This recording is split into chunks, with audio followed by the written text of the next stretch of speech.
Good evening, everyone. At this time, I call to order the business meeting for the Faribault Public Schools School Board here on August 17th, 2024. Director Steves, do we have a quorum present? Yes, Mr. Chair, we do. Would everyone please stand for the Pledge of Allegiance? I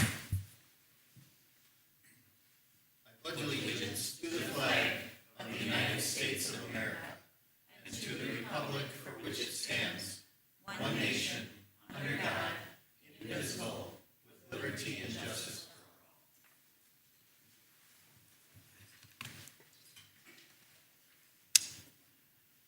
all. Thank you. We welcome all of you who are in attendance here at the district office and those of you who are watching online. Agenda item number 2, approval of the agenda. Is there a motion for approval of the agenda? So moved. Thank you, Director Wolf. Is there a second? Second? Second by Director Steves. Any discussion? All in favor of that motion signify by saying aye. Aye.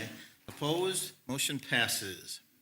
Agenda item number 3, recognitions, awards, and presentations. 3A, No Tummies Left Behind, recognition presentation by Ms. Ella Bettner. So, if you'd like to come up.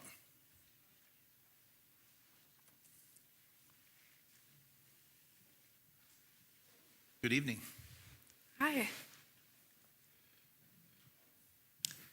I'm Ella. Since the last time I was here, a lot has changed, not only within my organization, but within my own perspective. Last year, my mission was to help pay off negative lunch balances and help our community. This year, while my mission remains the same, there are a few more things I want to add. I continue to work towards the school because I think about the parents who are financially struggling and may not always be able to make sure their child is getting meals they need each day. I think about the kids who are eating lunch on a Friday afternoon, not knowing if this could be their last meal until the following Monday. Food insecurity has been a problem for years, and unfortunately it still is today. While it may not always seem like a problem that exists in our own communities, there are still students and families who are affected by it every single day. That's why I started No Tummies Left Behind. I want No Tummies Left Behind to be more than just an organization that helps pay off lunch debt. I want to bring awareness to food insecurity and remind people that there are students and families in our community who need support. I believe that no student should have to worry about whether they can afford lunch. School should be a place where students should learn, grow, and feel supported. Something as basic as having enough food to eat should never stand in the way of that. So today, I am honored to present a check for $600 to the Faribault School District to help support students and families facing food insecurity. Along with this donation, this will completely pay off Faribault's negative lunch balance, making sure that we start the school year on a good note and continuing to do what I can to make sure kids don't have to worry about food this upcoming school year. Thank you. Thank you, Ella. Board members, comments? Just superlatives. I mean, the work you do and what you do for people is just all these years that you've done it is just amazing. So thank you so much. Just a huge thank you. Congratulations on your efforts and the difference you're making. Help me out here because I know you've been here for multiple years. Is this year 3 or 4 or 5? Fifth year. Fifth year. I mean, absolutely incredible. So you probably don't get enough thanks and kudos, but just hats off to you. Thank you. Wonderful job. Thank you.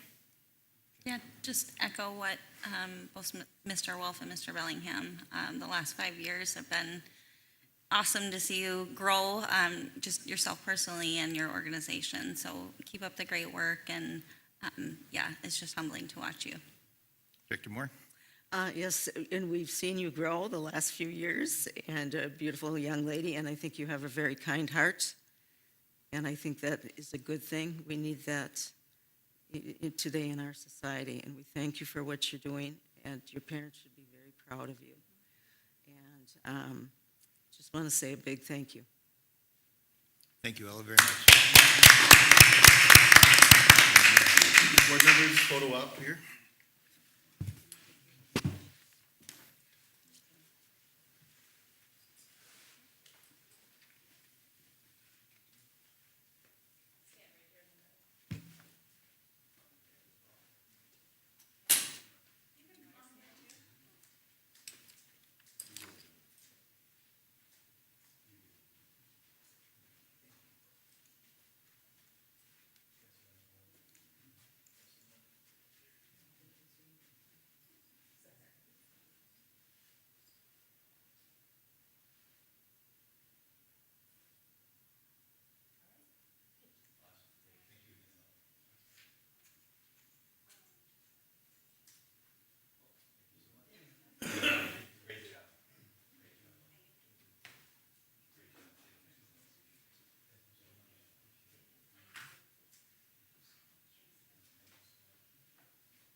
Okay, thank you.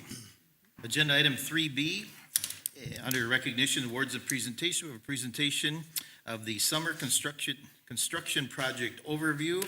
We have Ms. Barbie Raisler, our Director of Finance and Operations, and Mr. Kane Smith, Director of Buildings, Grounds, and Health and Safety. So come on up and tell us all what's happened spring, summer, currently now, so. So much has happened. All right.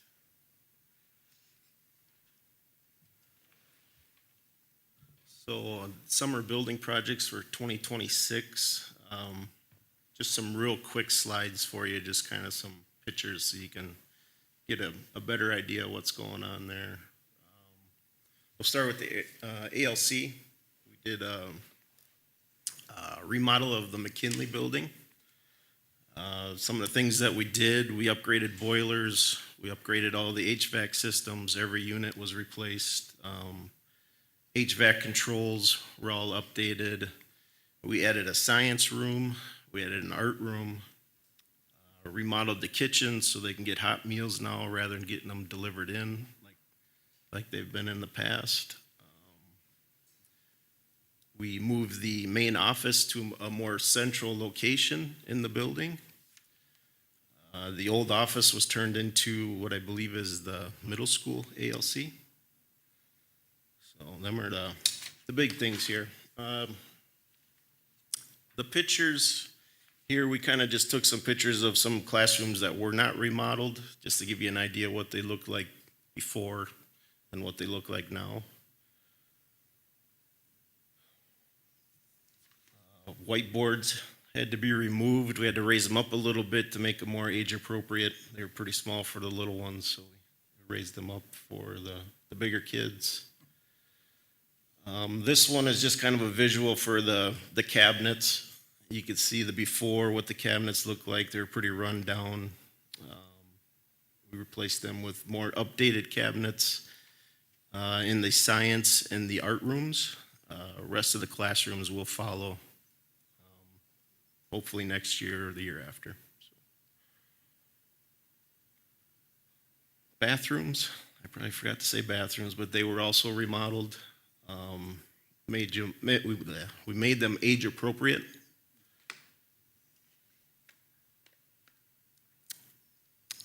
This is a picture of the new updated main office.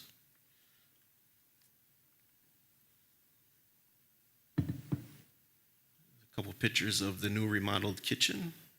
Got all new equipment, new flooring.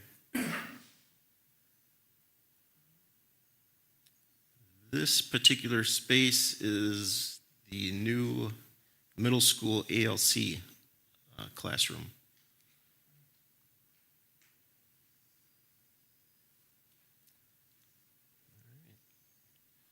That was it for the ALC. The next project that we did was the Roosevelt Early Learning Center. That project, we basically remodeled the media center, put in new flooring, put some half walls in there. There will be some type of an indoor learning play area at some point. It's kind of what it looks like right now. We're just waiting for the playground stuff. At Jefferson Elementary, we updated a special ed classroom. They've been finding that the bathrooms are way too small for their needs, so we've extended the restrooms. We've replaced the cabinets in those rooms. Give you an idea of the bathrooms before and after there. Bathrooms before that were probably about 5 by 5 feet. We extended them out. They're around 10 by 10 now, so plenty of room for them. And they got the changing tables inside now, so they got privacy during that. So.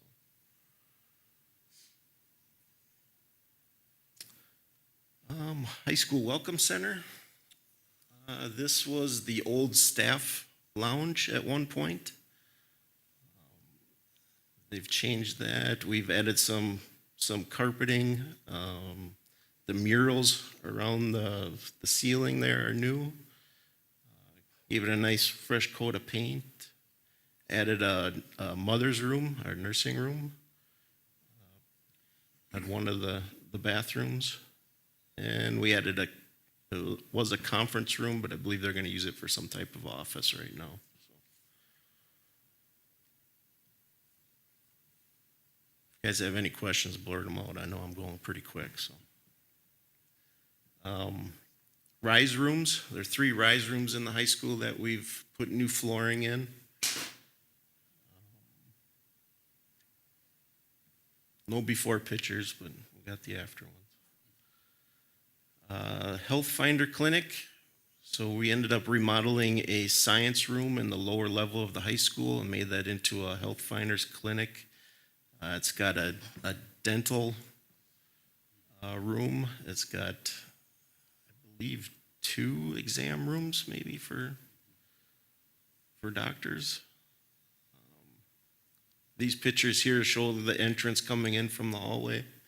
That is the main check-in desk. Got a little waiting area in that space. Got Superintendent Bente doing his best to pose for us. Again, little waiting area. That is the dental exam room with the new chair. That's just kind of a little workspace between the exam rooms for the doctors and dentists to work in. It's one of the exam rooms. Actually, both of them are an exam room.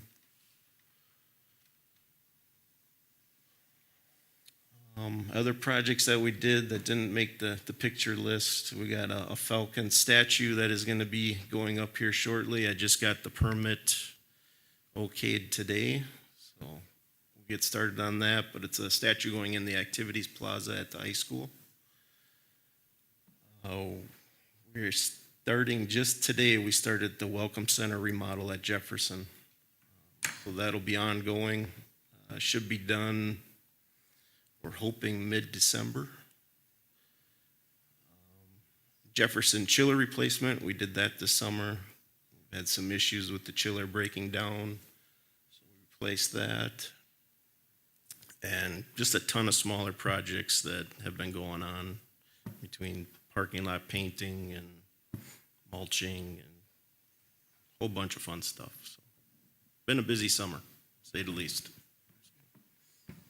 Very good. Indeed has been a busy summer. We've seen great progress here. Board members, any questions or anything? Director Moore, go ahead. Yes, Kane, I know when we talk about the facilities, I was going to say something, but as long as you're here, I'm going to say, the parking lot looks really good, and I want to say you saved $6,000 by doing it instead of contracting it out. So I appreciate that, and I think all the board appreciates it. Every little thing helps, so thank you, and I know you work hard, so thank you for that, too. Thank you. Yeah, parking lots were long overdue, so had to get done. Now we have to park straight, so that's. Yes, yes you do. So the learning, or the ALC at the McKinley, refresh my memory, and I might be able to just answer my own question. The front entry, where was that previously? So door 1 would be on, I'm horrible with directions, but it would have been south side of the building. Okay, and it's been moved to, It's been moved to door 4, I believe. so that's It's kind of on- right as It's on the you, east side of the building there in the Okay. middle. Yep. so safety and security obviously can be Yes. pointed to that. And Yep. then what would be the timeline for the Roosevelt project for completion? Hoping before the end of the year. Okay. So. Because that Yep. received some grant dollars that needed to be spent before the end of the year. Correct. Yep. I also have a kindergartner that's very excited, so Nice. great work. All right. Thank you. Thank you, Mr. Smith. Appreciate all your efforts and the updates and all that stuff. Yeah, just look forward to ALC opening up and all that remodel. And thanks again for the tour, a few weeks ago. So just so the general public knows as well, but the ribbon cutting for the ALC McKinley building is that next Tuesday or Wednesday? Wednesday, It's Wednesday, the the, 26th 3:30. August 26th at 3:30 is the ribbon cutting. So, thank you, yes. And so, back in the Stone Ages, when I taught there, the main entrance was right directly on the east side, It was, okay. coming off Fourth Avenue there had temporaries on the south end. But those are long gone, but yes. So, great job, looks wonderful. I recognize my old classroom in the old days there too, so yeah. Perfect. Great. Thank you, Mr. Smith, very much. Thank you. Thank you. Agenda item 3C is the presentation on the Minnesota Permanent School Fund. Our Director of Finance and Operations, Ms. Barbie Raisler.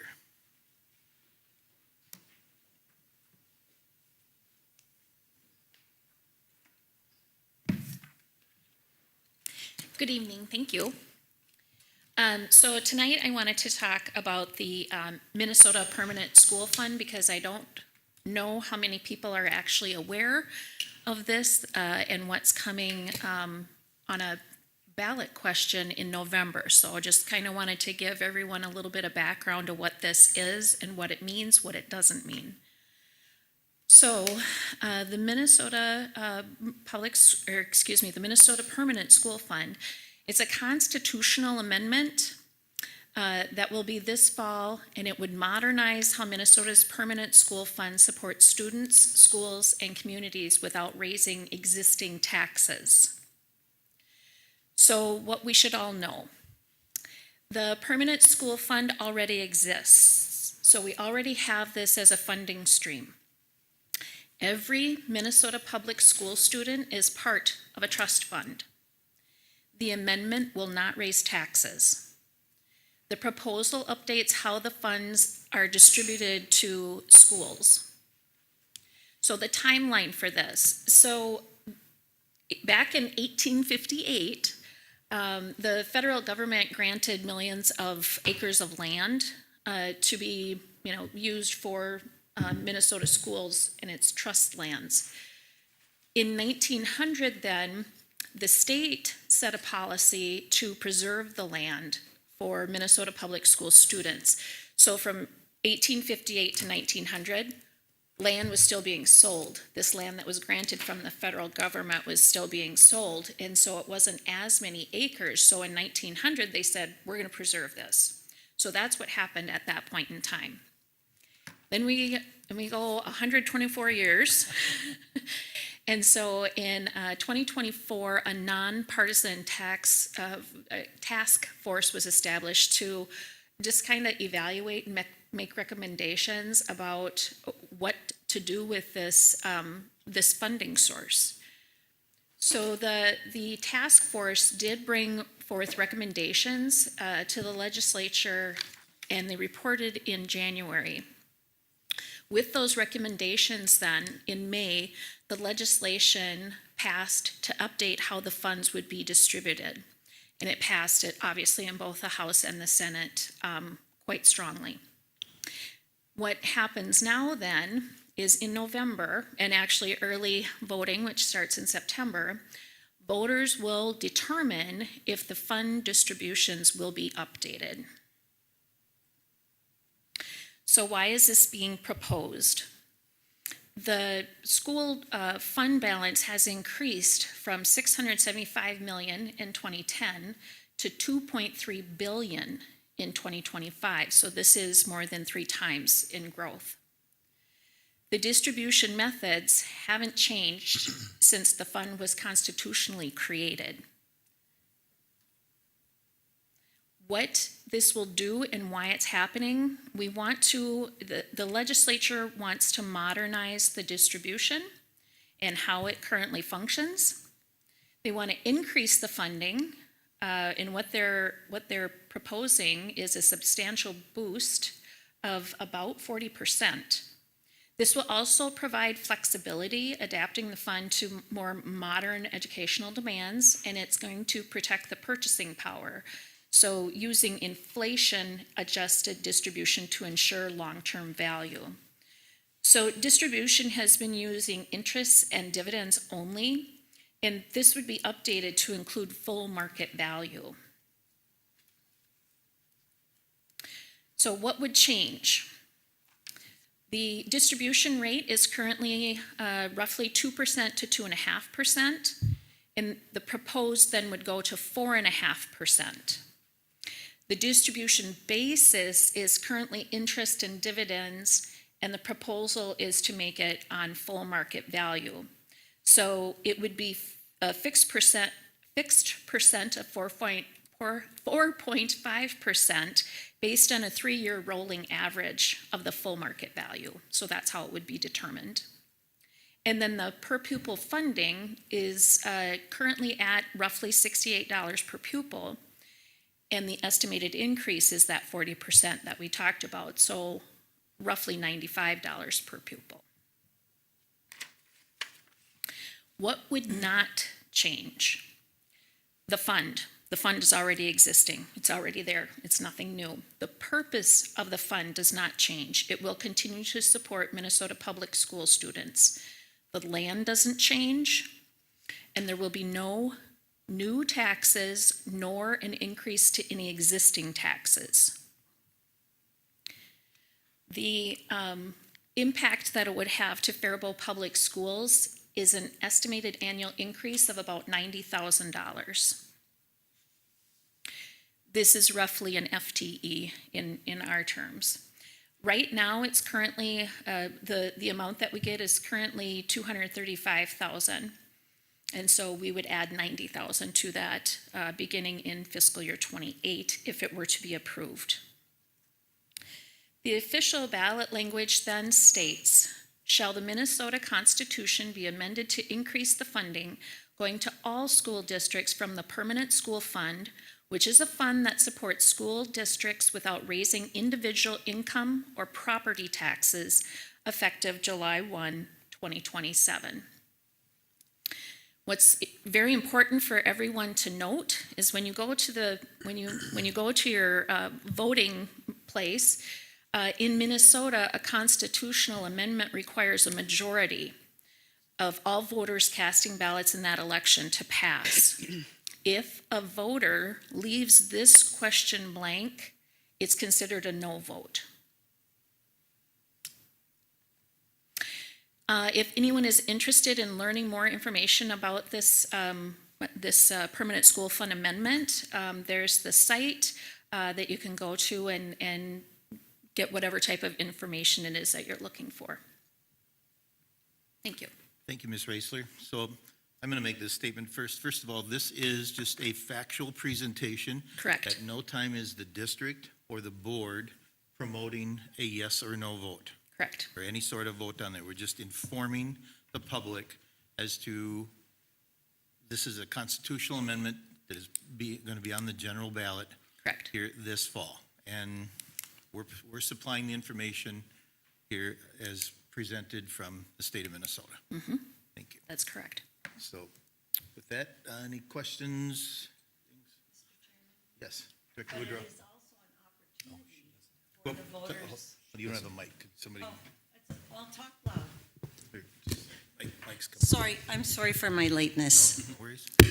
It's also an opportunity, a great opportunity for our community to support our public schools by just helping the money in the fund grow in a better way. And that's how the dollars are able to be dispersed. More dollars are able to be dispersed. Just a comment. Thank you. Director Moore, did you have something? Yes, I have a couple of questions. Okay, so $90,000 initially, would that change then as the years go by? Or It's do we get 90,000 every year? So it's based on our pupil count. Okay. So depending on our pupil count is what will Okay. really determine how much I money guess that you did is. say that, sorry about that. No. And so what programs would this impact? Do you have, you don't know? It would impact the budget in total. Budget. So there's no specific dollars that it has to go to, or no Okay. specific program that it has to go towards. Okay, thank you. Mm-hmm. It's not restricted, in other words. Correct, it's not restricted. Thank you. Anything else? Director Wolf? Thank you for the presentation. I had no idea about this until you presented this at finance, and now you're presenting it here. Will there be any type of link on our website? Yes. Will we communicate anything out to parents just as an information-only piece of information that, will, and it could be exactly this, or it could be the link to the website or whatever? Will we do something like that? I would anticipate that we would be able to provide our community with data, with the Okay, information. thank So, you. yes.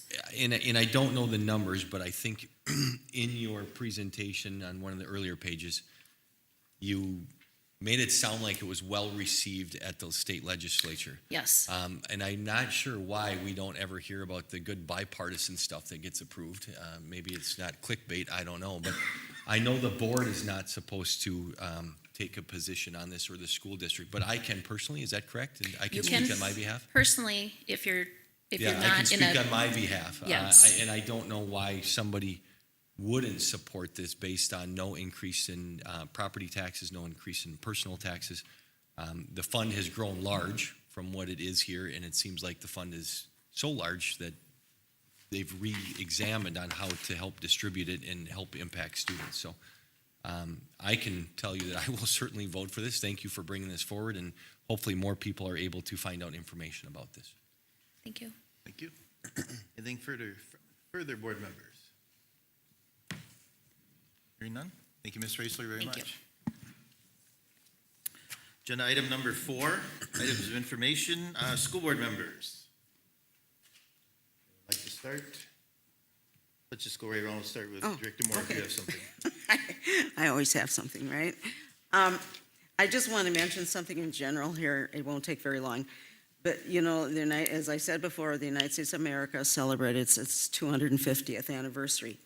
So in our Constitution is a unique document that purports that each and every person is equal. In fact, I think all of the founding documents adhere to this precept, and I agree wholeheartedly. I think everybody else on this board does. We have to remember, too, the Constitution is the supreme law of the land. And with all of this in mind, I am deeply concerned about some of the educational mandates that are coming from the Minnesota legislature that seem to contradict themselves. For example, there's some legislation is based on the idea that there's institutional racism within our educational system and that schools must address this racist agenda. I agree with that, in that we should never judge a student by the color of his or her skin. And I don't think there should be any sort of racism or any biasness as regarding students. I think, though, instead of placing students into groups, it makes more sense to look at the academic needs of our students. And I think our job is to make sure that every student graduates who's proficient in reading, writing, math, and, the basics. Any legislation, I think, that professes, and this is a quote, actively work to identify and eliminate racism in all forms, on the one hand, but then whose actions do the opposite, I think is a contradiction. And I'm saying this now because I may not get a chance to say it later, but the READ Act is one example.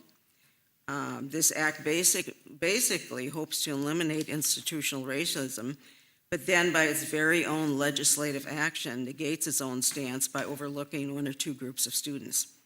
So this act, in fact, contradicts itself. The one hand says one thing, but the other hand does the opposite. The verbalization hand does not equal the action hand. And that is why I have recommended that the reference to the READ Act be taken out of Faribault Public School superintendent goals, because we really cannot contradict ourselves. Especially when it's a foundational statement.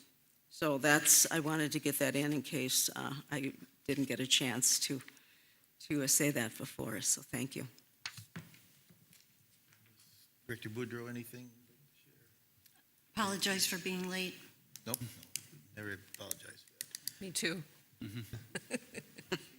Anything? Yeah, two of my students wrapped up summer STEAM program a few weeks ago.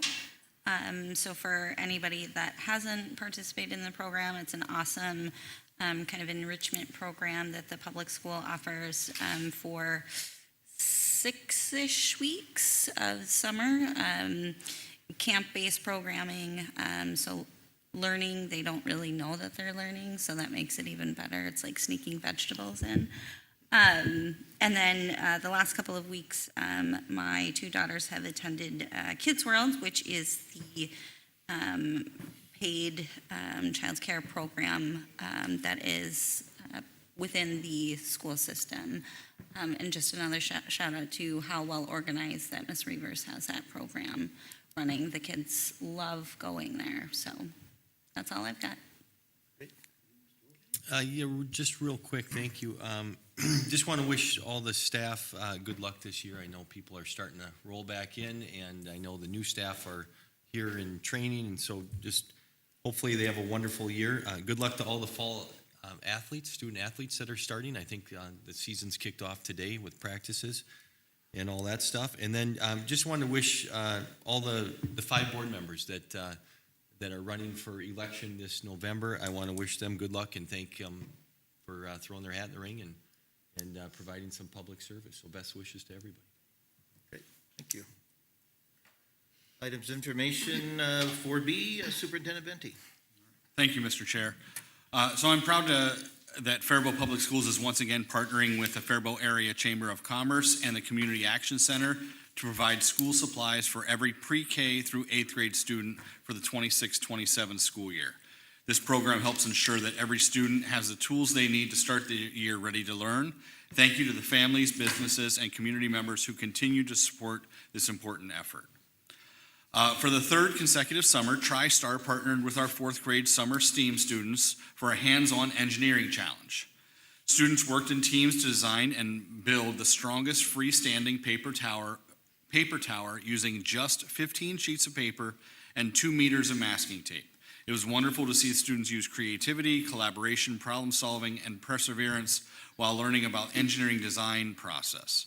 Thank you to TriStar for continuing to partner with us and give our students opportunities to apply what they're learning in the classroom to real-world challenges.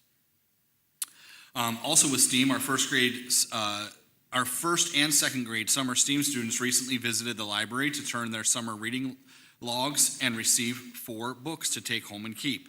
They also had the opportunity to explore the library, learn about the 3D printer, and hear a story from a children's librarian, Denny. It was a fun way for students to celebrate their summer reading and spend time exploring the library. I'm excited to welcome Taher Incorporated as our new food service partner for the 26-27 school year. Following a competitive selection process, Taher was selected as the best fit for our district. While we look forward to working with them to provide nutritious, high-quality meals throughout the school year for our students. I had a wonderful time visiting with Faribault families and community members during National Night Out. It was great to see so many familiar faces and meet new ones and spend some time connecting with our community. Thank you to everyone who stopped by to say hello, take a photo, mostly with Freddie, and visit with us. It was great, a way to connect with families and community members before the start of another school year. And as we prepare to welcome students back, I'm also excited to welcome the many new staff members joining Faribault Public Schools this year. Our new teachers, support staff, and other team members bring valuable experience, energy, and new ideas to our schools. I'm looking forward to seeing the impact they will have on our students, and I'm grateful they've chosen to be part of our Falcon family. And then upcoming events, new this year, we're going to be launching a Did You Know series discussing frequently asked questions and topics that are relevant to our staff. The short videos will be shared with staff via email every 2 weeks and will provide informational, engaging content as a way to share information and answer common questions that they have. We're also launching a new positive gossip initiative to encourage students, staff, families, and community members to share positive experiences and recognize students, staff, and others who make a difference in our schools. Participants will be able to submit a short recognition through our website or by scanning a QR code on new positive gossip stickers. Submissions may be highlighted on the district website or shared directly with the individual.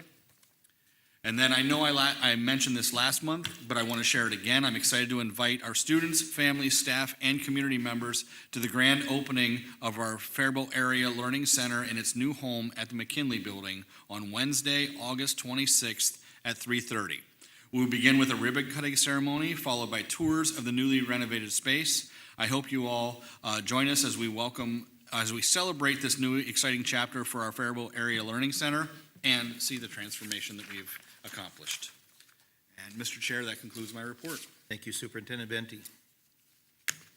Agenda item 5, public comment. We do not have anyone with public comment this evening. 6, agenda item number 6, consent agenda. The consent agenda consists of the minutes from the July 20th, 2026 and August 3rd, 2026 meetings. Employment, additional assignments, other, authorization of payments, transfers, and investments accounts, and retirements. Is there a motion for approval of the consent agenda? I'll move. Thank you, Director Boudreau. Is there a second? Thank you, Director Knudsen. There's no discussion on consent agenda. All in favor of that motion signify by saying aye. Aye. Opposed? Motion passes. Agenda item number 7, District Advisory Committee. There's no report this evening. Agenda item number 8, Policy Committee. 8A is Policy Committee Minutes. Directors Moore and Steves, if you would like to take over for the review of the minutes. I can go. So the minutes are posted. It looks like they are fairly accurate. So this was the first meeting since the end of the school year. Towards the end of the meeting, we did discuss, since we are caught up on our time-sensitive updates, that we'll be moving policy committee to every other month as opposed to every month. And that will still allow us to be well within the guidelines for renewals, whether they be annual or biannual. So all of the policies that were discussed at the policy meeting were statutory mandatory updates from the Minnesota legislation. Did I get it? Could I just, Director Moore? yeah, I'd just like to make a couple comments, if I may.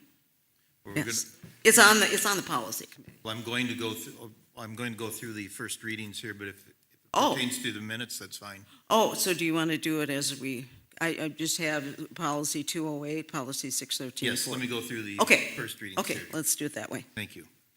So, agenda item 8B is the first reading of revisions to policies. They are as follows: Policy 208, Development, Adoption, and Implementation of Policies. Policy 402, Disability Non-Discrimination Policy. Policy 423, Employee/Volunteer-Student Relationships. Policy 507.5, School Resource Officers. Policy 509, Enrollment of Non-Resident Students. Policy 521, Student Disability Non-Discrimination. Policy 524, Internet Acceptable Use and Safety Policy and Form. Policy 613, Graduation Requirements. Policy 621, Literacy and the READ Act. Policy 709, Student Transportation. And Policy 722, Public Data Requests. Are there any questions or anything regarding the first reading of these policies?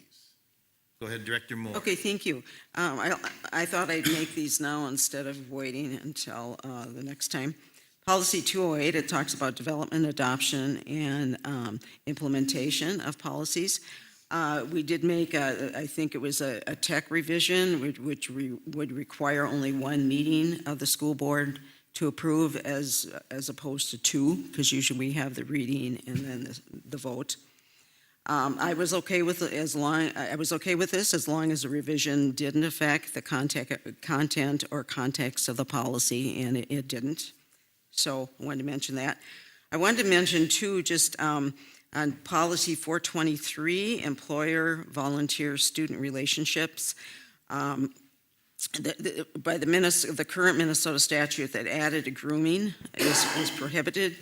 What I was concerned about, and I talked about this at the policy meeting, was that it did not affect 16 or 17-year-olds, only 15, up to 15. But with this policy, because within this policy, there are safeguards. So, for instance, under 2D, it says, and this is a quote, "Sexual relationships are strictly forbidden between employees and students.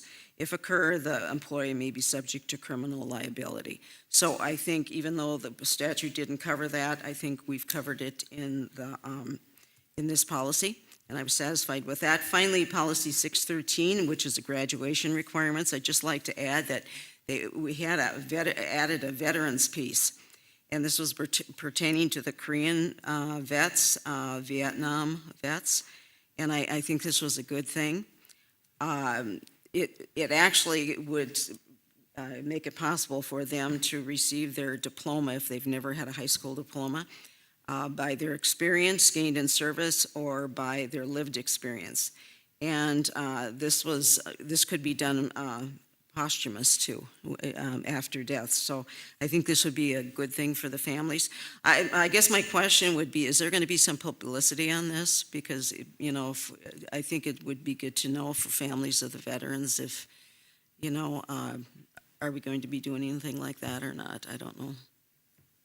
Because I think this would be a good idea, because if people don't know about it, then they aren't, with the That families. has not been discussed at this point, but Okay. it's definitely something that could be. I think we should think about that, because I think this should be, I think this is a wonderful opportunity for veterans, both who are living and who have passed away, especially for their families, ones that have passed away. So, thank you. That's all the comments I have to make.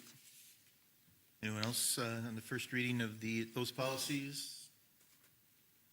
Okay, hearing none. Thank you very much. Agenda item number 9A is Finance Committee. I'll turn it over to Director Boudreau. Thank you, Mr. Chairman. The Finance Committee meeting was held remotely on August 10th. Committee actions include approval of the agenda and the July minutes, approval of Riverbend Nature Center contract for the 26-27 school year for classroom and field trip environmental education, approval of the partnership between Somali Community Resettlement Services and Faribault Adult Education for the 26-27 school year for adults to improve literacy and workforce skills. And then as far as our enrollment and revenue, our monthly student count continues to fluctuate, but preliminary numbers for kindergarten are 208, grades 1 through 5, 543 at Lincoln, and 420 at Jefferson. Definite numbers for middle school and high school are not available right now.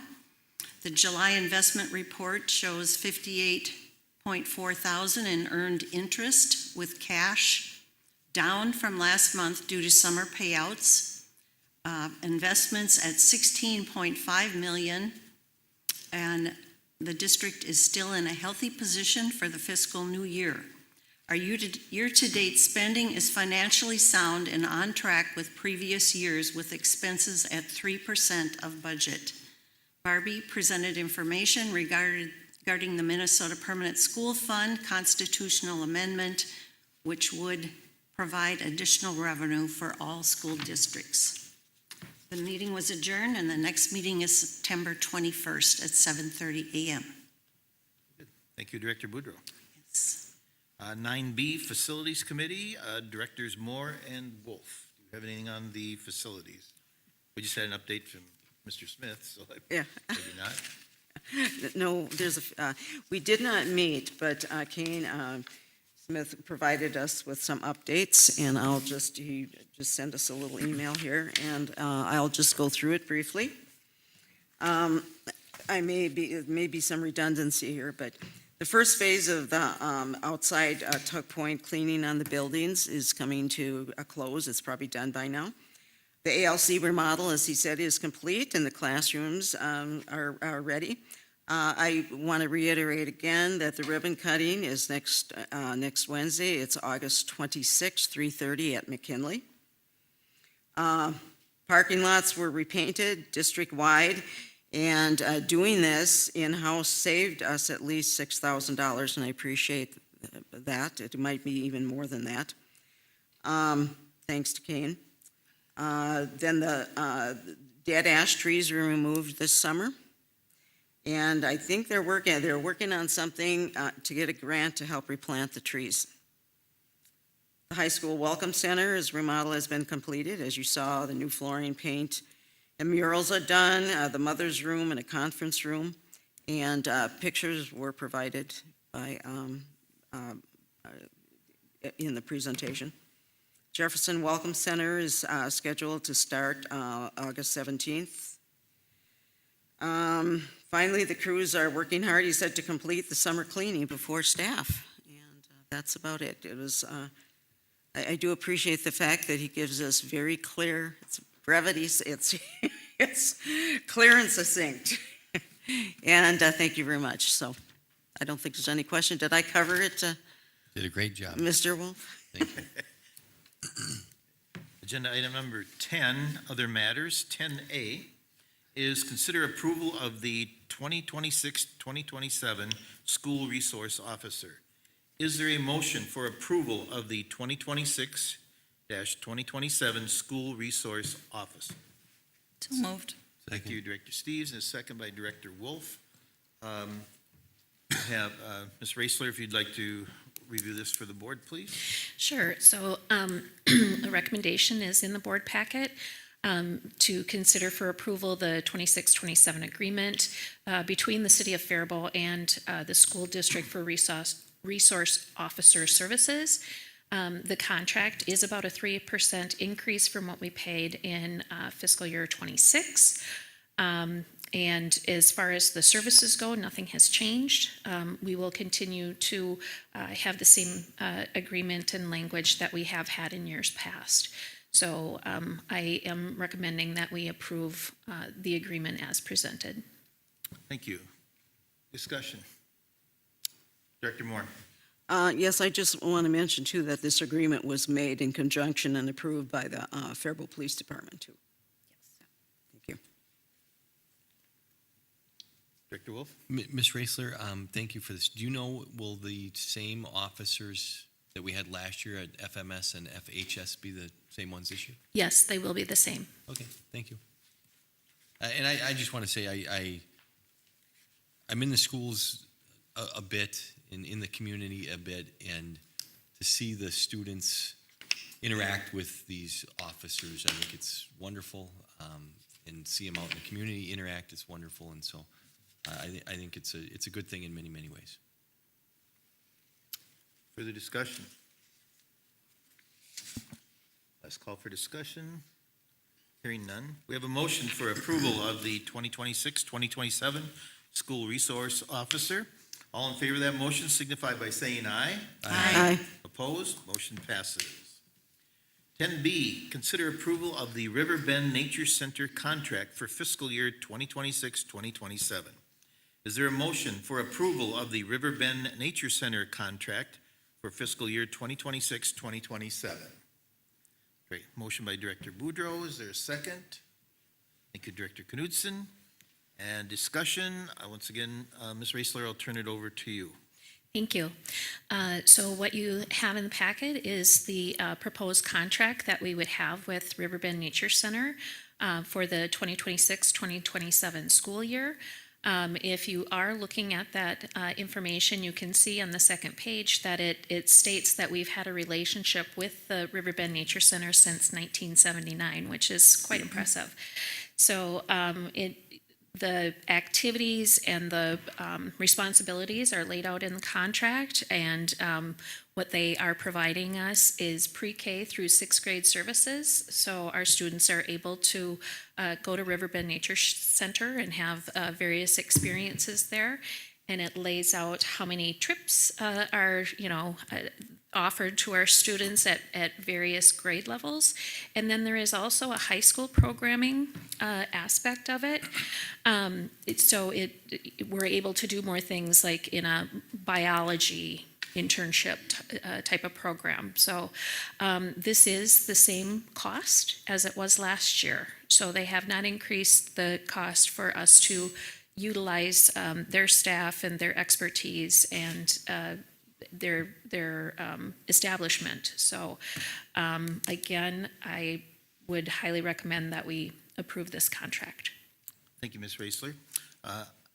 My understanding, and for the members of the board and the general public, the activities that students go to Riverbend with are aligned with the standards and benchmarks within the science curriculum of the Minnesota State standards. So I think it's very crucial. Yes, and Riverbend Nature Center does work with our teachers and our curriculum folks to ensure that, that they are being provided the standards and actually get to experience it in a much different way than a lot of other students get to.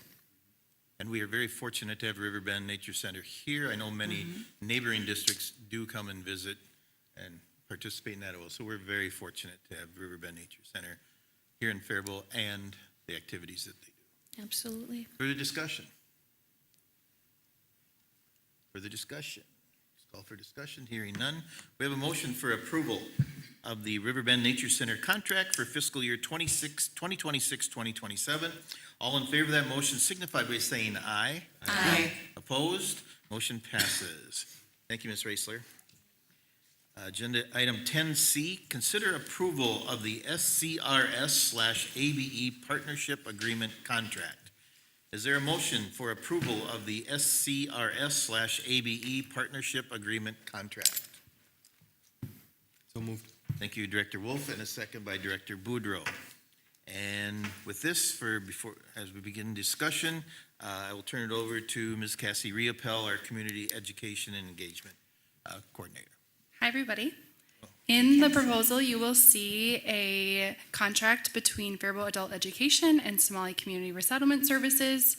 The contract would be to provide satellite adult education classes at the Town Square building where SCRS is housed.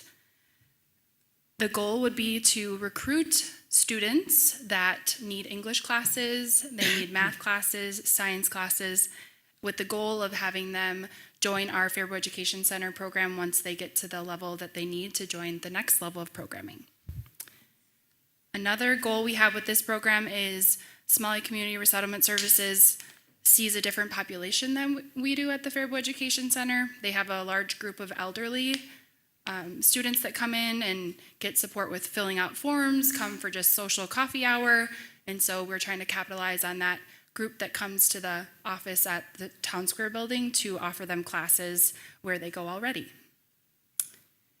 And then the hours of day are in the afternoon, so we have our English language classes in the morning and in the evening and online.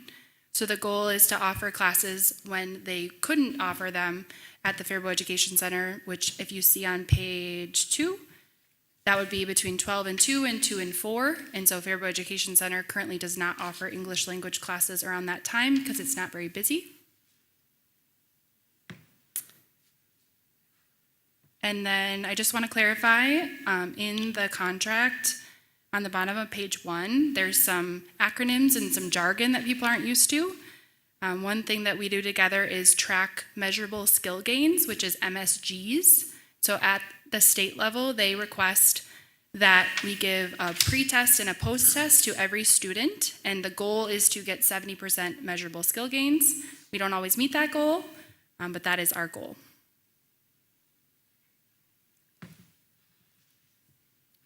Any questions? Okay, very good.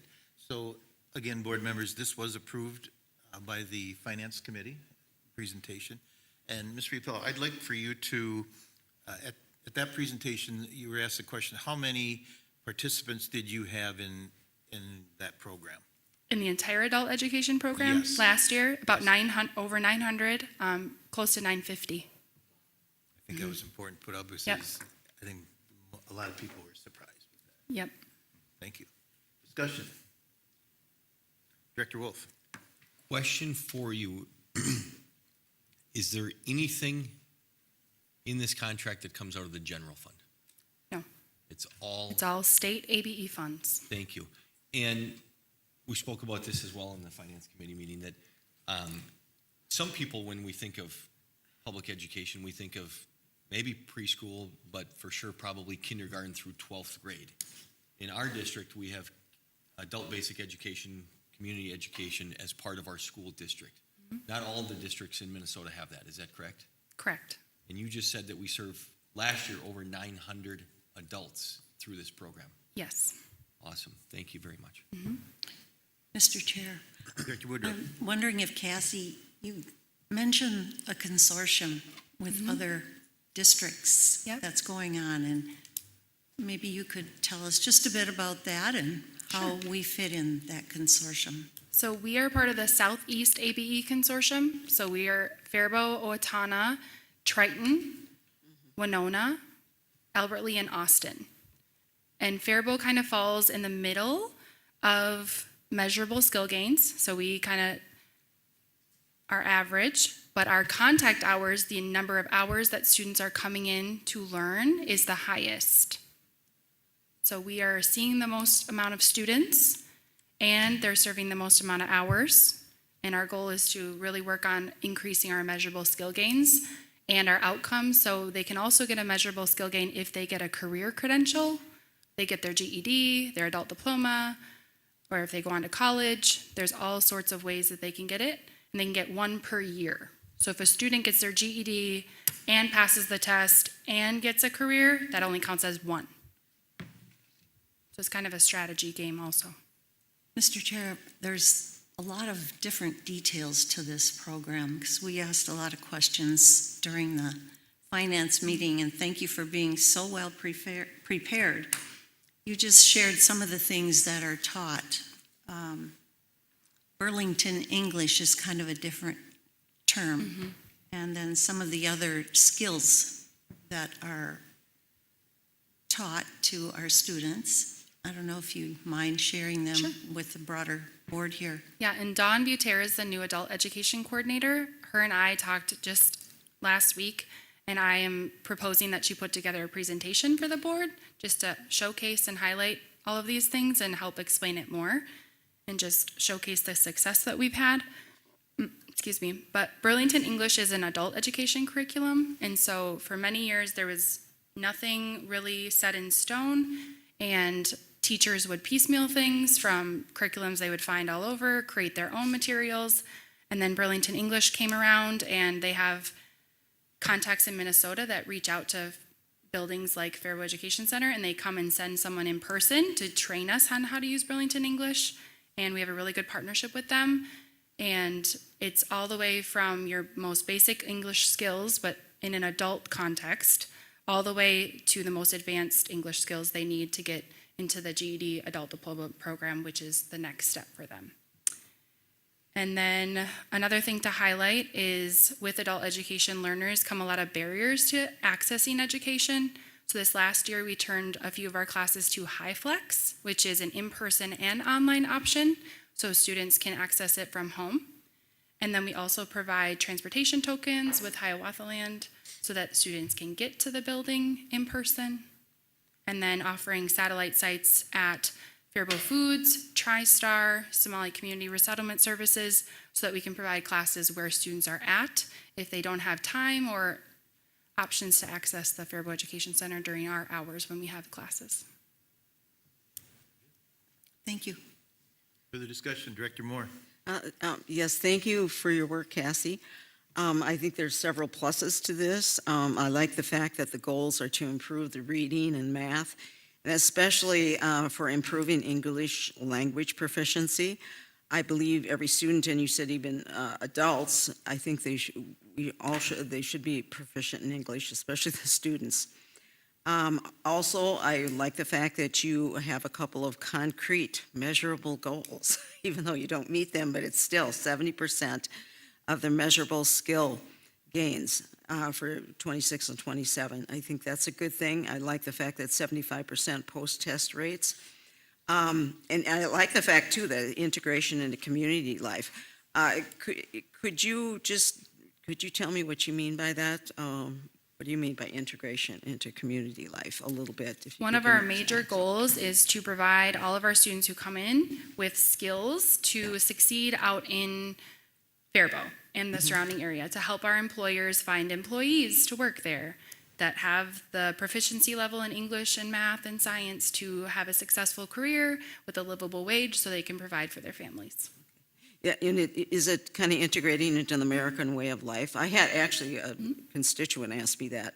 Do you teach about the Constitution or anything like that? So Burlington English provides the curriculum, so I can get you a scope and sequence of what that looks like if you'd like to Yeah, see. I'd like to, because I think it's important that if somebody is living in our country, they need to know about the Constitution and all the rights that go along with it, so. All the I'd like- curriculum is contextualized for adult life and how to succeed in Faribault, Minnesota and the United States. Could you get me that that would be nice. And also you talk about cultural navigation. Is that the same as integration in the community, or what do you mean by that? Very similar. Very similar? Yeah. Okay.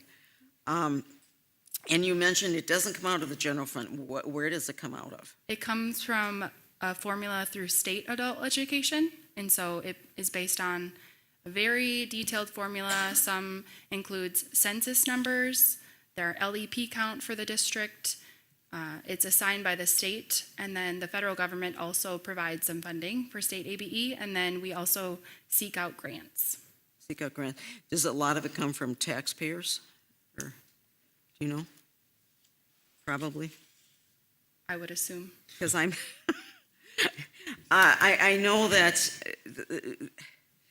the taxpayers, they've really got a heavy burden, and that really bothers me.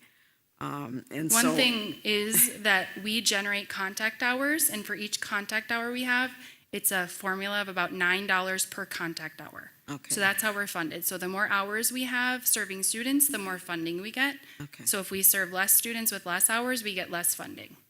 okay, but it does come out of probably taxpayer pockets, right? Well, remember, it's any state money or federal money is all All taxpayer money. I know. So Right. Every And- dollar we receive is taxpayer dollars I know. some way or another. And I guess I just feel that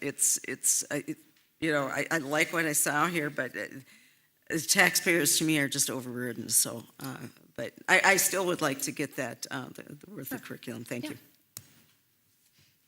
Director Wolf. Ms. Riopel, just following up on Director Moore's comments, my interpretation only, but the more skills that we can get people in this community means more jobs that are filled, that means more taxes that are paid, that means more rent that's paid, that means more groceries that are hopefully bought and all that type of stuff. So I would think that the more life skills that we can get these folks and they can be on contributing to help with our local or regional companies, I would think would be a positive thing for our community as a whole. Yeah, and I haven't even touched on our college and career level programming. This is simply our basic education programming. And so we'll definitely put together some slides, get on the agenda, and share more updates with you from the whole program, just so you can learn more about what Candace does. I know a lot about it. Yeah. Any final discussion? Just, Mr. Chair, just what you said, I would really like to see the numbers, what you were talking about, I don't know if we can do that at some point, but I would like to see those numbers, because I'm very concerned about the tax burden on people, so thank you for your presentation. Director Knudsen. So the Somali resettlement, do they pay any money toward, is it out of their pocket, or is this like grant funded for them as well?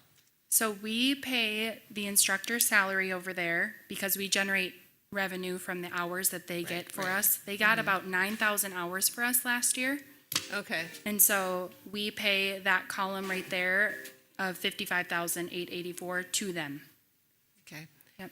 And so this addresses Somali, but how about our Spanish speakers? I mean, can they attend these programs? They're welcome to attend. They don't. Okay. Okay.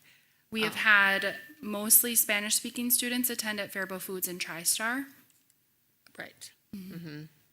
We would be open to offering a satellite site at a different place that would be open to any culture. Mr. Chair, Director Boudreaux. just want to affirm that this is a good pathway to independence for a lot of people, that the skills like shopping, checkbook, arithmetic provides them skills where they can get jobs. That's what we want, them to get jobs. We want everyone that can to get employed. And that is a pathway to independence, and that is what I believe this is the great strength of the program, is to help them to be independent, help them to be able to work and pay their bills like all of us do. Yep. And that's a very good program. Yeah, most students come into the Faribault Education Center wanting to learn to speak English better, and then they end up learning reading, writing, math, science, all the skills, and end up getting their GED diploma once they get a feel for adult education and just the welcoming environment the Faribault Education Center has.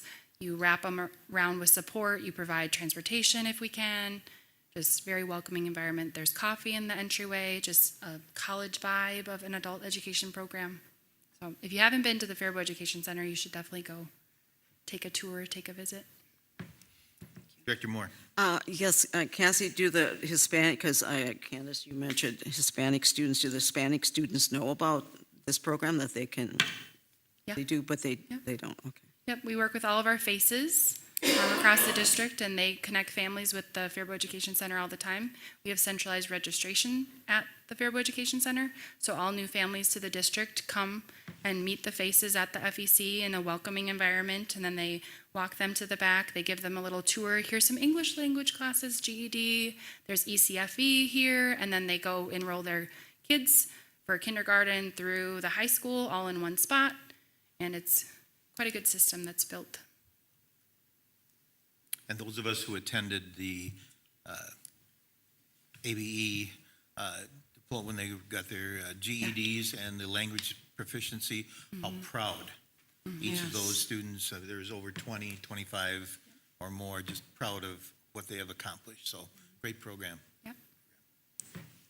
Any further discussion? Board members, we have a motion and a second for approval of the SCRS/ABE Partnership Agreement Contract. All those in favor of that motion signify by saying aye. Aye. Opposed? No, Motion passes 5-1. Thank you. Thank you, Ms. Repel. 10D, consider approval of the 2026-2027 superintendent goals. Is there a motion for approval of the 2026-2027 superintendent goals and rubric? I should add that as well. Is there a motion for that? Thank you, Director Boudreaux. Is there a second? Second? Thank you, Director Steves. Board members, for your information, what we have done, what I've presented to you is we have the revised goals from our work session 2 weeks ago. Also, I'll see Mr. Benty helping out, develop the rubric as well to go with that. So really not much, nothing changed except all the changes or the discussion and changes that we did there was just copied for you.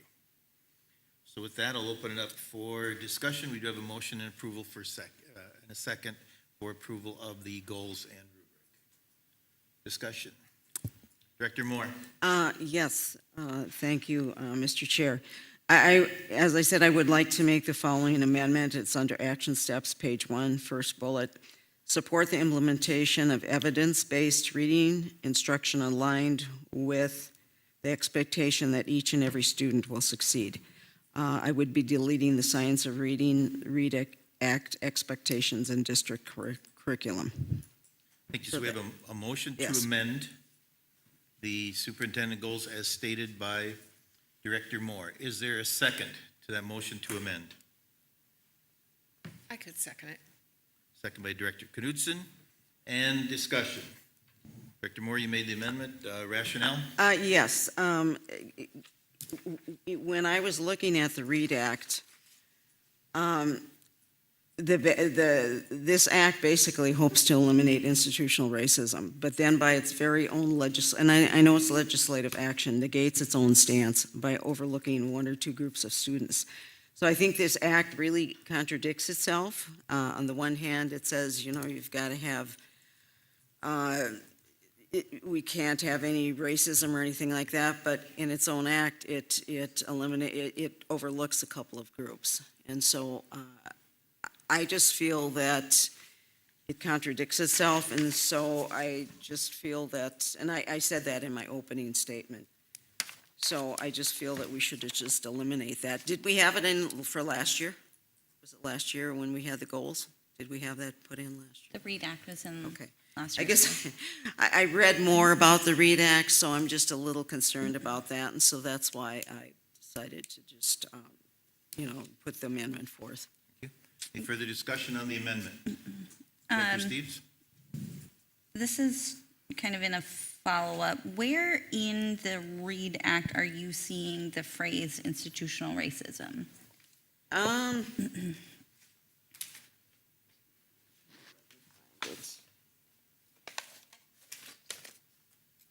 think it's under the definitions. Under definitions too, it talks about anti-racist, and I'm going to say this, means actively working to identify and eliminate racism in all forms in order to change policy. The next page. What page and statute They number? don't have the pages numbered. It's under definitions. Okay. It's F, and then there's H, institutional racism. Means structures, policy, and practices within and across institutions that produce outcomes that disadvantage those who are Black, Indigenous, and people of color. So, what about the Asians? What about the whites? So that's why I felt it, in the one hand, it talks about eliminate all forms of racism, and then in the next couple sentences, they talk about, Black, Indigenous, and people of color. I think, we should include all the races, the Asian, the whites. So I just have to me, it's a contradiction in terms. So that's why I added that, so. Okay, so I just did a quick Google search here, and again, I'm not saying that you're wrong or right. I've just never seen the terminology institutional racism within the READ Act. And I've read it. Well, it's right here. Several I can give it times. to you. Is it? Yeah, if you it's could get that Minnesota sent to the board. Reading to Ensure Academic Development, READ Act. And it's under definitions. Yep, the intent of the law, however, so state lawmakers and supporters emphasize that the READ Act is a institutional instructional reform designed to boost overall reading proficiencies and address achievement gaps, I'm reading verbatim here, across all demographic groups. And there's several citations: Minnesota Department of Education, Minnesota Legislative Law Book, reviews and adjustments. I hear what you're saying. I guess I'm under the impression and understanding that the READ Act is good. And it focuses and combines some things that were not combined for a very long time, including bringing back phonics and some of those other pieces. Again, not saying that you're wrong or right. I guess at this point in time, I'm comfortable with the READ Act, along with many Minnesotan lawmakers, and I'm comfortable including it in our goals for our superintendent as they are guiding him to help our students achieve all of their potential, no matter their race or demographics. Thank you, Director Steves. Superintendent Benty, I'd like for you to weigh in on this. So at the work session when we were discussing these goals, the board made it clear that these goals need to then flow down into the rest of the district. My question would be, if the board removes READ Act from my goals, does that mean that you wish to remove READ Act from the district? Because that would be a violation of state law, along with, I would have to have lots of conversations with our Director of Teaching and Learning about all of the training that we've done for the last 2 years. I know that sounds very dramatic, but just with the discussion at the work session versus the discussion we're having here, would that be the expectation of the board, is if you're removing it from my goals, should it also then be removed from everything else that we do? A very good, maybe a rhetorical question, because the READ Act is law. So again, discussion on the motion to amend. Director Moore. Yes, I just want to make it clear that this is from the Office of Reviver Statutes, which makes Chapter 55, HF number 2497, that there is, they don't have the pages numbered, unfortunately, but they do talk about anti-racist, and they do in H, it would be under definitions, H, they do talk about institutional racism. I can get really picky, I know, and so I guess we just have to agree to disagree. But that's why I wanted to bring this up, because to me it's a contradiction in terms. So, thank you. Any further discussion on the amendment? Mr. Chair, I have the same concern that Mr. Benty mentioned. So if we eliminate the wording in there, does that mean we change our focus or the tools that we'll be using? I don't think it says that. It just doesn't say the how. We're removing the how of achieving the goal. So where's the board on that? We remove the how. Does that mean we eliminate those resources? I don't think it does from my looking at it, but I want to know what the rest of you are thinking. I was not here on Monday night, the work session, so thank you for everybody's conversation and the work you've put in. I would agree with, or I not necessarily agree, I know Superintendent Benty, you asked a question about it. I would take this as, if we take this out, we're saying that this isn't one of our top priorities, and I would recommend we don't take this out. If we do take this out, and it becomes not one of your top priorities, and it trickles down, to your point, what's the focus of all the staff members that have been trained? It's statute, it's law. I would recommend we leave it in, and I will support, I will vote against the amendment for that reason. I think it needs to be in here. And I think, Director Moore, I would encourage you, if, based on your comments, I don't believe your comments have a problem with what we're doing as a school district. More so, your comments, I think, have a real issue with the actual READ Act itself. And unfortunately, I don't think Faribault Public Schools is the spot to take up that fight. I think somewhere in St. Paul is the spot to take up that fight. So, Any further discussion? Only on the amendment. Hearing none, we're going to vote only on the amendment. The motion to amend. So a yes vote would mean you're in favor of the amendment. A no vote means you're not in favor of the amendment.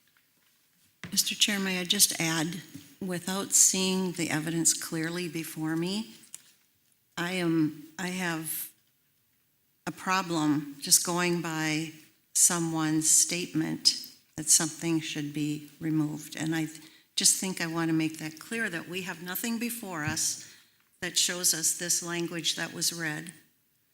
And that is not a way to make a decision. I need evidence. Mr. Chair. And so I am not voting to support this amendment. Mr. Chair, Director Moore. the evidence is right here. I have it. I got it, and I can show it to you. Should And have to been say that I handed out. don't have it is wrong, because I don't have it. Again, let's focus back on the amendment here. We have a motion to amend. But I'm saying that it is here, and I can show it to you right now. And so, thank you. Further discussion? Last call. Director Steves, I'm going to do a roll call on this one. So once again, we have an amendment, or a motion to amend the 26-27 superintendent goals as presented by Director Moore. Once again, a yes vote means you're in favor of the amendment. A no vote means you're not in favor of the amendment. Director Steves. Linda Boudreau, No. Candace Knutson, No. Linda Moore, Yes? Cassie Steves, no. Chad Wolf, No. John Bellingham. No. Amendment fails. 1-5. Okay, so we're back to the original motion of the approval of the 26-27 superintendent goals. A final discussion. Director Wolf. Yeah, once again, a big thank you to yourself, to Director Boudreau, to Director Robichaud for, I think you're the three committee members that helped refine this. Thanks to everybody for their input. I do have a question for Superintendent Benty, and that's just more so as we look at these goals, tell us about, will we have a dashboard of sorts, or what will the frequency look like for updates? And then not everything would have a monthly update based on the action items or what success looks like, but what should we expect in terms of frequency? Obviously, FastBridge data and MCA data, that's one thing, but you have a lot of other things in here that maybe aren't all data-driven from test scores. Yeah, I think the frequency piece will be obviously in January, there's a mid-year review in which I give an update to the board. You'll get, like you said, the FastBridge results from fall, winter, and spring. And then I believe as other schools and programs present here, they will be presenting on the progress that they are making as well, that they're seeing, the growth that they're seeing. So that will kind of fill in the majority of those gaps. There will obviously be a few pieces here and there, I'm assuming, that will just be an end of the year type report out. Okay, thank you. Yeah, I would encourage, if you can, you have some bullet points in here. I'll just throw this one out. Students who are below grade level receive timely targeted support, and progress monitoring data shows that interventions are being adjusted when students are not making expected growth. I don't know exactly how you measure that, or how a principal or how those interventionists measure that, but something like that would be great to, how do you present feedback to us, you know what I mean, throughout the course of the years? Yeah. When we establish agenda, Director Wolf, I'll review these and just see when we set agendas for work sessions and business meetings. So we Thank you, Take a look at that. much appreciated, thanks. Welcome. Any final discussion on the 2026-27 superintendent goals? Director Moore. Yes, thank you. I know much of what Mr. Superintendent Benty does. I think it's very, it's hard to measure sometimes. I'd like to see more concrete measurable goals. But I think what we've got here is the best we can do, probably, because much of what you do is subjective, and it's hard to measure that, and so I just wanted to mention that. Thank you. Further discussion? Director Boudreau. We didn't really talk about the rubric that much, but I think we'll do fine. Great, yes. The rubric, as I think Director Steves asked during the work session, will be distributed, so when we have these reports, we can take a look at the rubric as well as how we're progressing. So we'll And make it this rubric right here that's posted is going to be used at the throughout mid-year. throughout the Okay. whole process, yes, throughout the Perfect. whole process. Any further discussion?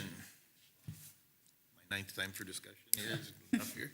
Okay, so we have a motion for approval of the 2026-2027 superintendent goals. All in favor of that motion signify by saying aye. Aye. Opposed? No. Motion passes 5-1. Agenda item number 11, dates to remember. These are all 2026, so I won't read 2026. September 10th at 7:45 a.m. Facilities Committee.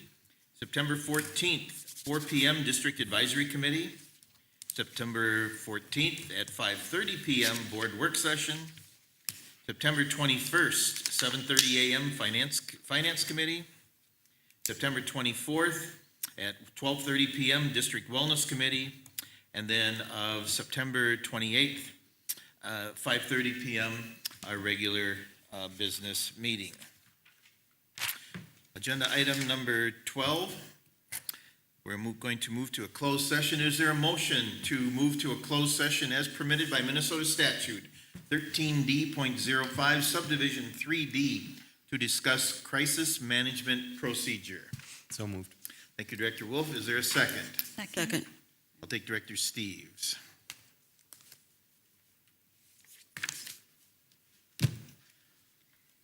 All those in favor of the motion signify by saying aye. Aye. Opposed?